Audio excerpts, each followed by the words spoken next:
So, kamusta po mga ka-Streetwise? Ako po si Takero Miyamoto at welcome po sa aking munting channel. So, mga kababayan, no, alam nyo, ganito kabobo si Sarah, no? Ang bobo-bobo niya talaga. So, meron siyang statement dito. So, ngayon mga kababayan, no, ito alam nyo, nakakahiya talaga to si Sarah, no? Okay. Meron siya ditong interview. I think from News 5 ata ito. Tinan ko News 5 o GMA? Tinan ko. News 5, oo. Sobrang bobo niya dito sa promise. Promise. Sobrang bobo niya dito. So sabi niya dito, basahin muna natin yung state ng yung caption ng News 5. Sabi dito, magulo at walang direksyon. Ganyan pinuna ni Vice President, no? Sara Duterte, ang liderato ng administrasyon ni President Bongbong Marcos. Na anayay siyang dahilan ng kaguluhan at kawalan ng direksyon sa Senado.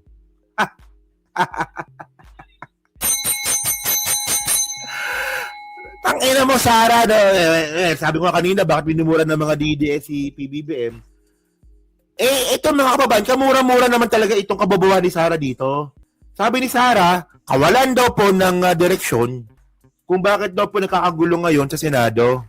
Puta, anong kinalaman ng presidente dyan in the first place? Tingnan mo mga kababayan si Sara gusto maging presidente ng Pilipinas. Pero mga ka-Streetwise, hindi niya po alam na walang pakialam ang presidente sa Senado. Kaya nga co-equal branch Kaya nga 3 branches of government Ano ka nalaman ng presidente dyan? Grabe naman. Kayo mga DDS, wala naman hindi nyo naintindihan kasi mga bobo kayo. Ang alam nyo lang, droga-droga. Pero in the first place, bakit mo isisisi sa presidente ang kaguluhan sa Senado na in the first place, si Sara naman na may pasimuno? O tinan nyo saan ba nasimula to? Di ba kay Cayetano? Ngayon, dahil sa gusto maging Senate President ni Cayetano, lumabas si Bato. Bakit lumabas si Bato? Sabi ni Bato yun Sabi ni Bato, kaya naman ako lumabas kasi nag-usapan namin ni Alan Fearer kasama na ang impeachment bill pag-usapan namin. So, ikaw ang dahilan, putang ina mo ka, Sara. Ikaw ang dahilan kung bakit nagkakagulo sa Senado ngayon. Ano ka nalaman ng presidente dyan? Gaga talaga. Alam nyo, pag ganyan kasi kabobohan, nakakamura naman talaga Continue, sabi dito.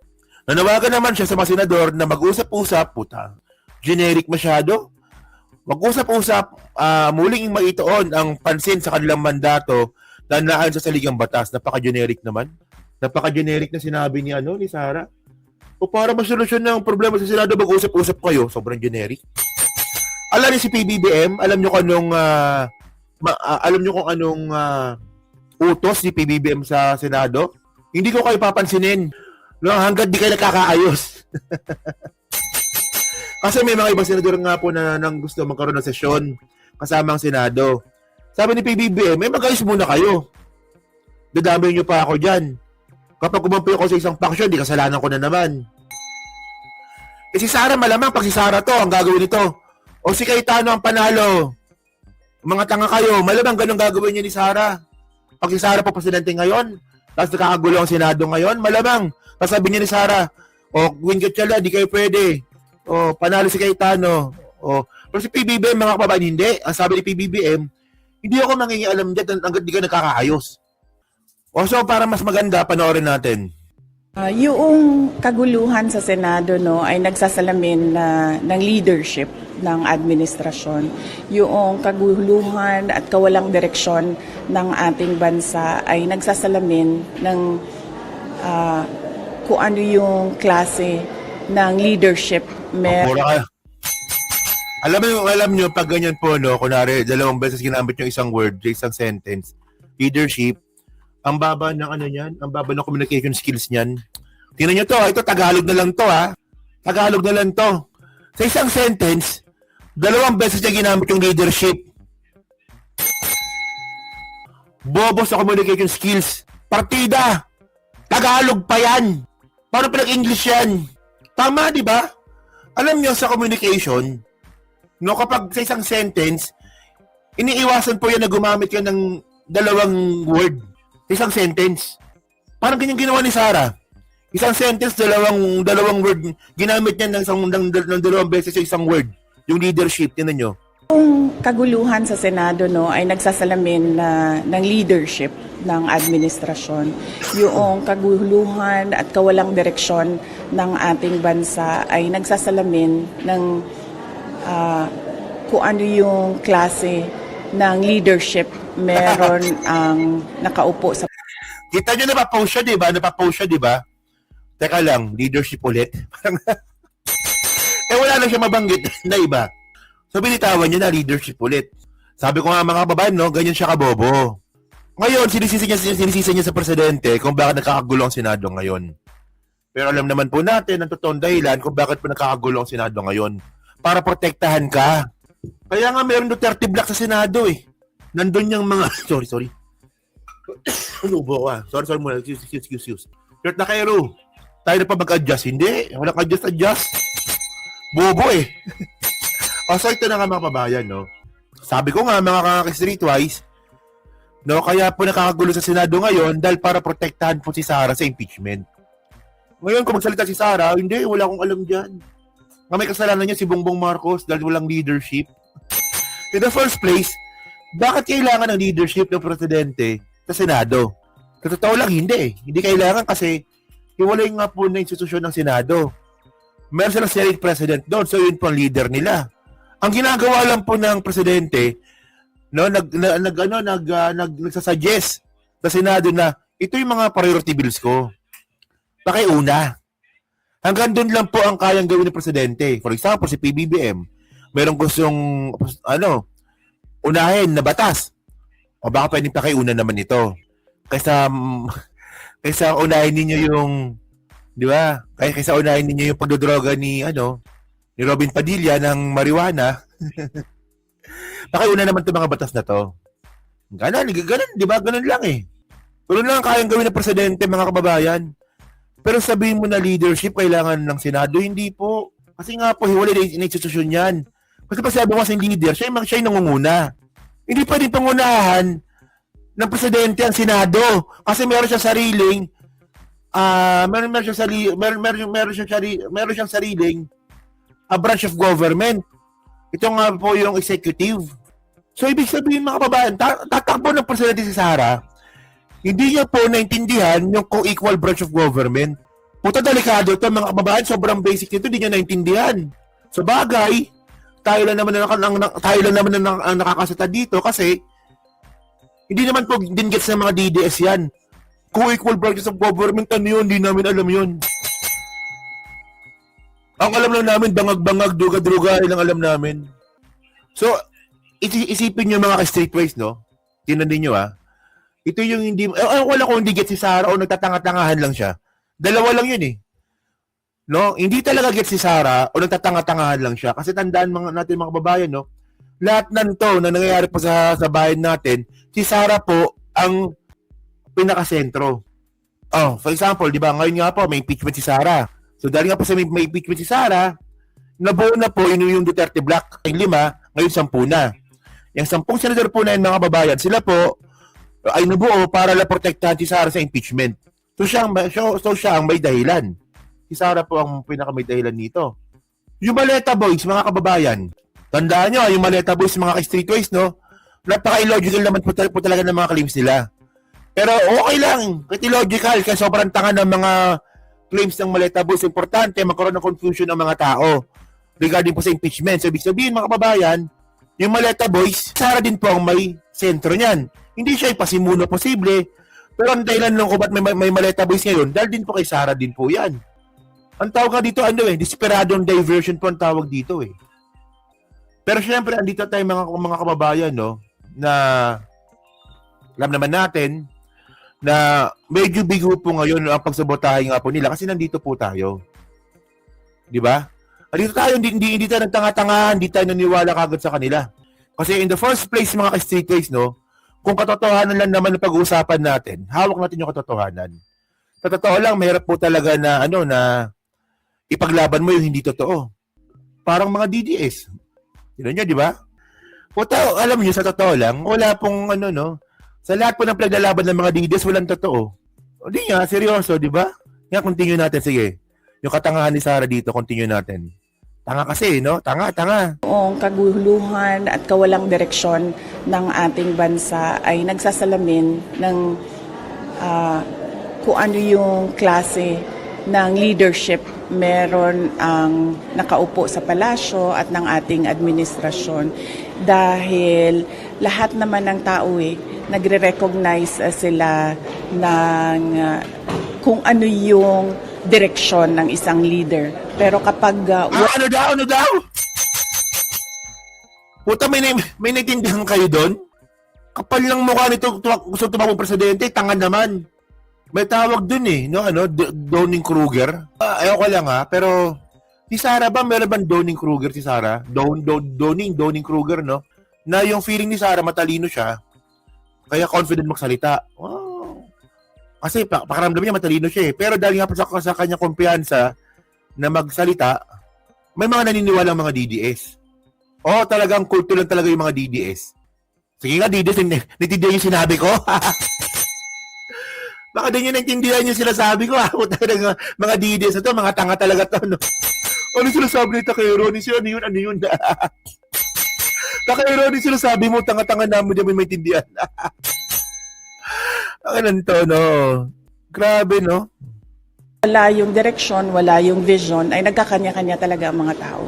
Yan yung nakikita natin hindi lang sa Senado, but sa buong bansa. So dalawang Senate President yan, si Ate Gatchalian at si Simons kanina. Wala Ano yun? Bakit may ganun? Si Simons kanina.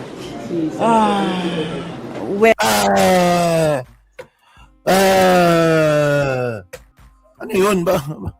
Bakit merong sobrang hirap pa ng tanong kaya wala akong individual na mensahe para sa ating mga miyembro ng Senado, pero dahil sila ay hindi dalawang grupo kundi isang institusyon, ay dapat pag-usapan noong 24. Hindi dalawang grupo pero isang institusyon. Mga kababayan, saan niyo nakuha yun? Tanda natin mga ka-streetways na yung Senado, palaging nahati po yun sa dalawang grupo. Ano? Bobo talaga nito. Di seryoso mga ka-streetways, no? Ang Senado daw po, hindi daw po dalawang grupo. Saan niyo nakuha yun? Mga kababayan, in the first place, binuo po yung Senado noong 1987, no?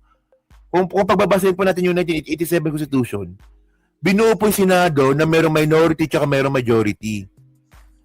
Tapos sabi ni Sara, hindi naman kayo dalawang grupo Dalawang grupo palagi yan!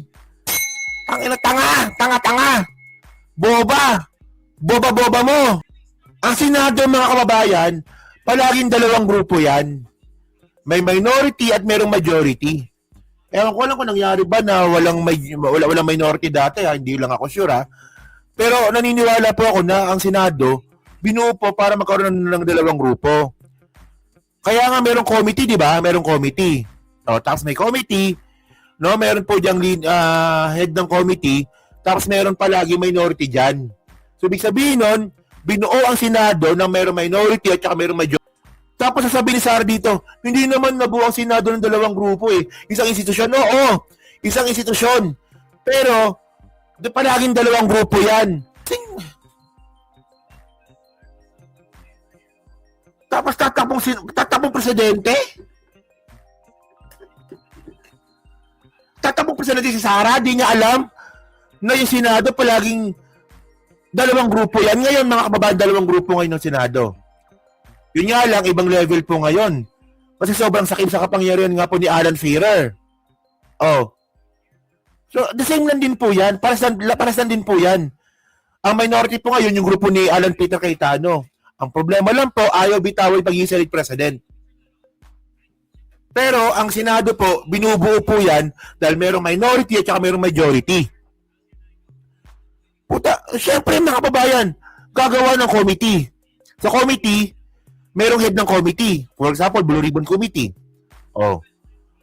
At dyan sa lahat ng committee mga kababayan, dapat merong kasaling minority. So, ano ibig sabihin nun? Ganyan po ang component ng Senado. Di ba? So, binuo ang Senado sa pamamagitan ng dapat mayroong minority at mayroong majority. Pero sabi ni Sara, ang Senado naman hindi po dalawang grupo. Tanga, dalawang grupo lagi yan. Doon si PBBM nga, di ba? Yung unang trio si PBBM, dalawa lang yung minority eh. Si Coco at saka si si Santiveros eh. Pero minority pa rin sila. Grupo pa rin sila. Grabe, tatakbong presidente, tanga. Doon, alam mo, doon ako naasar eh. Tatakbo ng presidente tapos tanga. Doon ako nainis eh. Sobrang confident kasi po nga po, ang daming bobong DDS. Dahil sila ay hindi dalawang grupo kundi isang institusyon ay dapat pag-usapan noong 24 kasama yung mga nakulong kasama yung nagtatago kung ano ba dapat ang prioridad ng kanila. Kasama ng mga nakakulong tsaka nagtatago.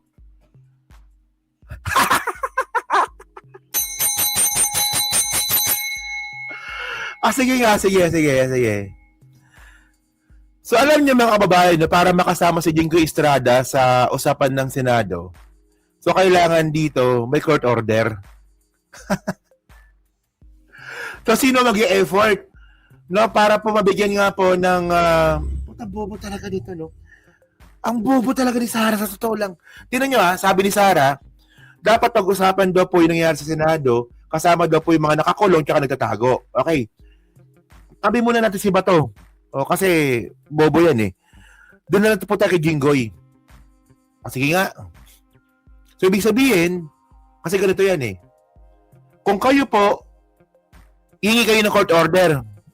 No, para nga po, ang gusto namin si Jinggoy yung makasama para pag-usapan ng problema sa Senado. Okay. So okay, walang problema yon, di ba? Tatanggapin ng korte yan. Sige, tanggapin natin yan. Ang problema, hindi natin alam kung kailan lalabas yung desisyon ng korte. Biglaan po yan eh. Biglaan yan eh. So ngayon, ibig sabihin nito, mag-aabang ang mga Senado. Kailan lalabas si Jinggoy? Kailan siya papayagan ng korte para mapag-usapan na natin to? Ganon! Ganon ang gusto mong senaryo? Kasi namin naman ang problema ng Pilipinas, ang gusto mo, magdadagdag pa ng isipin yung mga senador natin na kailan lalabas si Jinggoy? Kasi merong ng petisyon sa korte para mapag-usapan natin problema natin. Ganon! Alam niyo, pa si Jinggoy, nakakulong na yan. Istorbihin niyo pa si Jinggoy doon. May kasong inaasikaso yan. Tapos ang gusto pa ni Sara, Jinggoy, kahit may kaso ka, mangyayalo pa sa Senado. Senador ka eh. In the first place, sa tingin papayagan ng korte yon. Sige nga, Sara, ikaw pumunta ng korte. Ikaw manghingi ng doon, ng pahintulot sa korte na makalabas si Jinggoy para mapag-usapan yung problema sa Senado. Sige nga. Alam niyo, no, isipin niyo kada word, kada sentence na binabanggit ni Sara, puro katangahan. Simula pa lang ng kanyang interview dito sa media na to, tanga na. Hanggang natapos. Tingnan nyo, kada sentence may comment ako. Kasi nga po, tanga. Tanga eh. Tingnan nyo, gano'n siya kaboba mga kababayan. From the start ng unang sentence niya, hanggang matapos yung buong interview niya, lahat ng sentence na binabanggit niya, puro katangahan.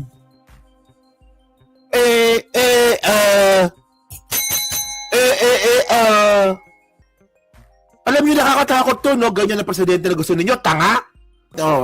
Patapos na, pero ang dami ko ng comment.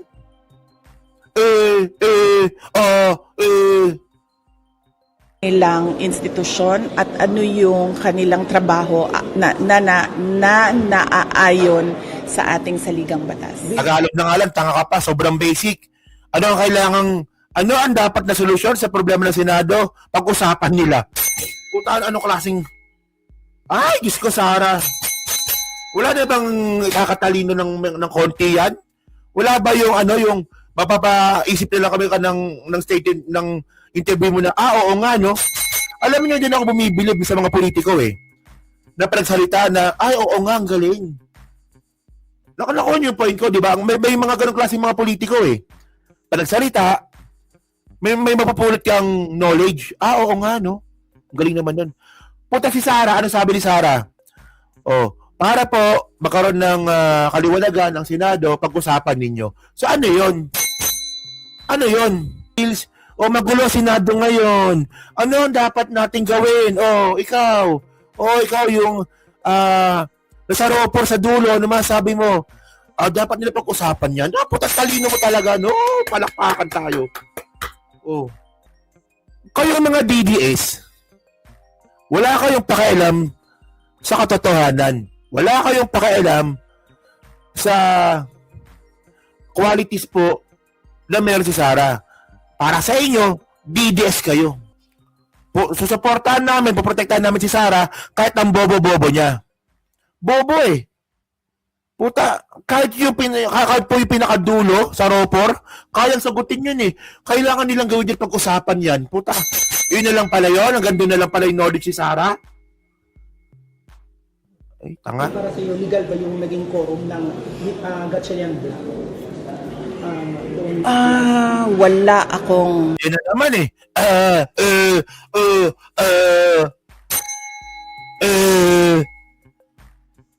Wala bang hindi ba pwede na kapag natanong ka, wala nang klase. Sana kamusta ka na?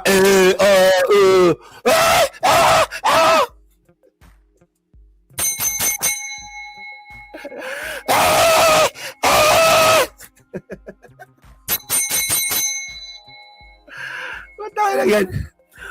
Laptop ka, di marunong gumamit, di ba?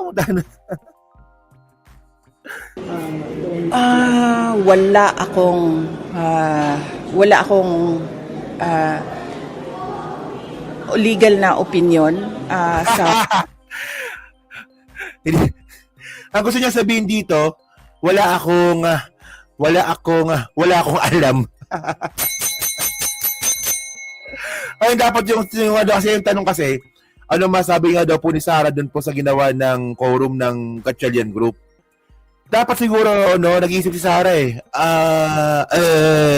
Wala akong alam. Dapat walang alam dapat yun eh. Pero ang lumabas, wala akong legal opinion, ganoon na lang. Para kunwari may alam. Walang arrive. Walang arrive, no? Walang dating, no? Sige. Ano ba tayo? Continue. Wala akong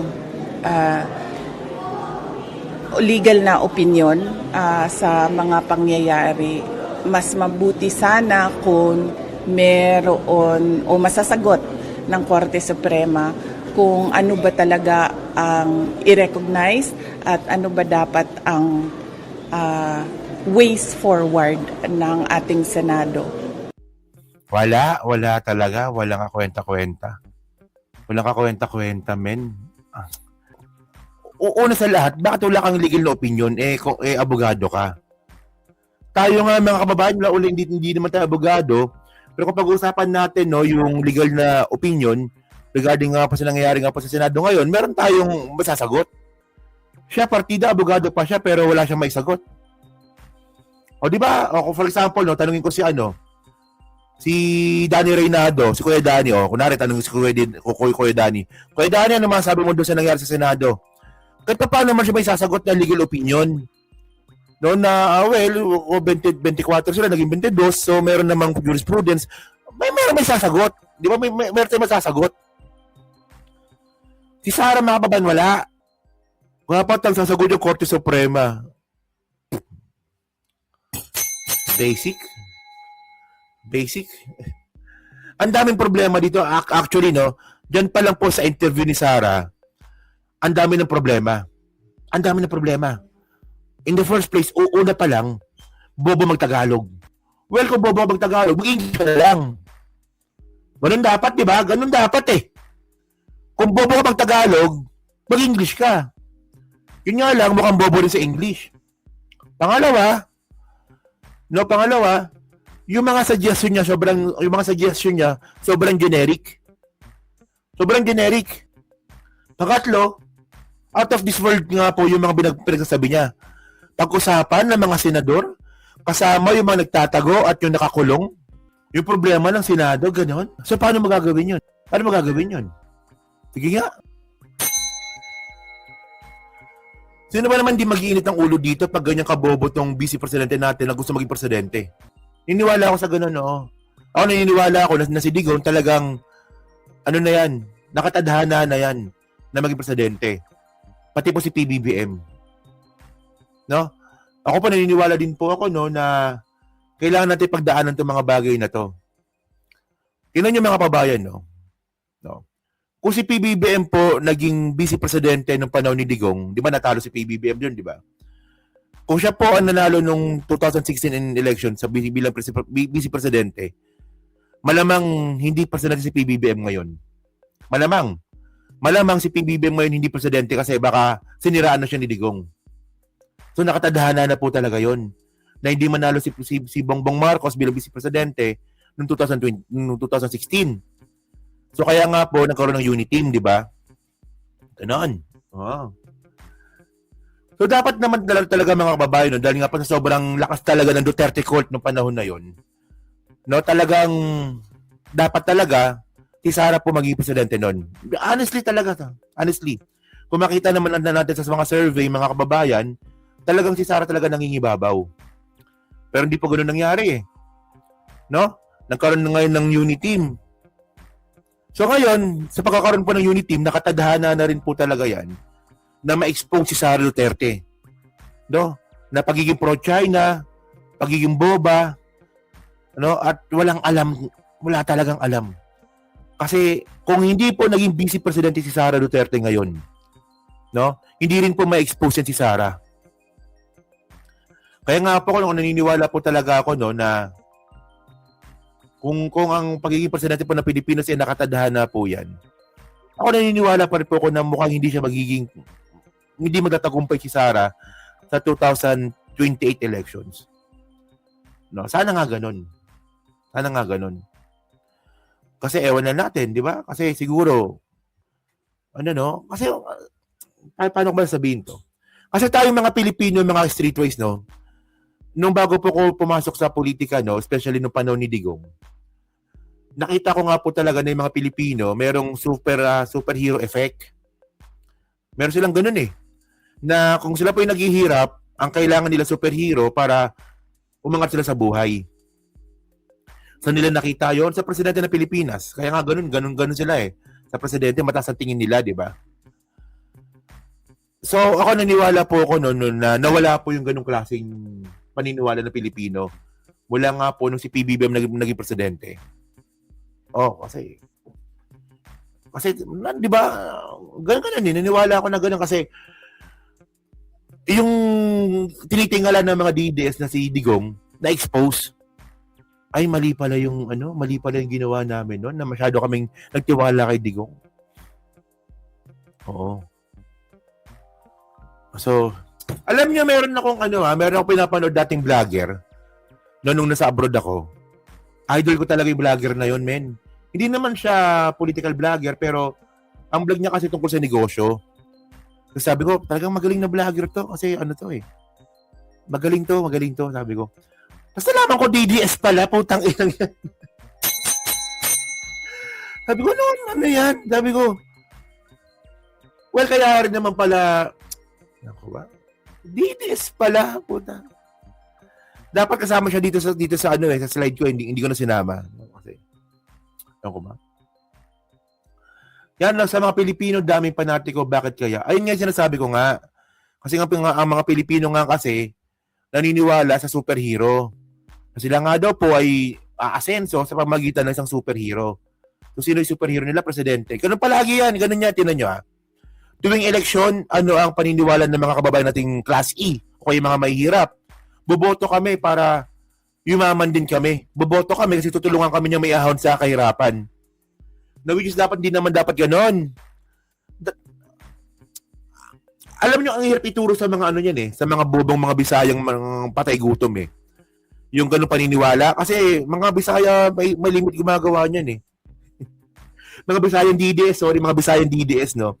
Mga Bisayang DDS yung malimit na nag-iisip ng ganyan eh. Na kami ay boboto para umasenso ang buhay namin. Hindi po ganun yon. Dapat po, tayo po bumuboto. Kasi naniniwala tayo sa politiko na yan na alam niya yung gagawin niya. Alam niya kung paano mamaniobrahin ang tatahakin ng bansa natin. Ganun dapat. Hindi yung boboto ako dahil gusto kong umasenso sa buhay. Tutulungan ako ni President pag nanalo siya. Mahina. Mahina. Oo. Si Badong Arater, hindi ako bumilib dyan, sa totoo lang. Hindi ako bumilib dyan, ni minsan. Oo. Hindi talaga. Kay Banat Bay dati, oo, kasi magaling magsalita. Pero, eventually po, tatanga rin pala, no? Okay. So, next topic tayo, no? Ano pa ba topic natin? Oo. Okay, meron pa akong dalawa pala dito. Okay. Dito muna tayo sa isa. Ito, maigsilan tong topic na to, no?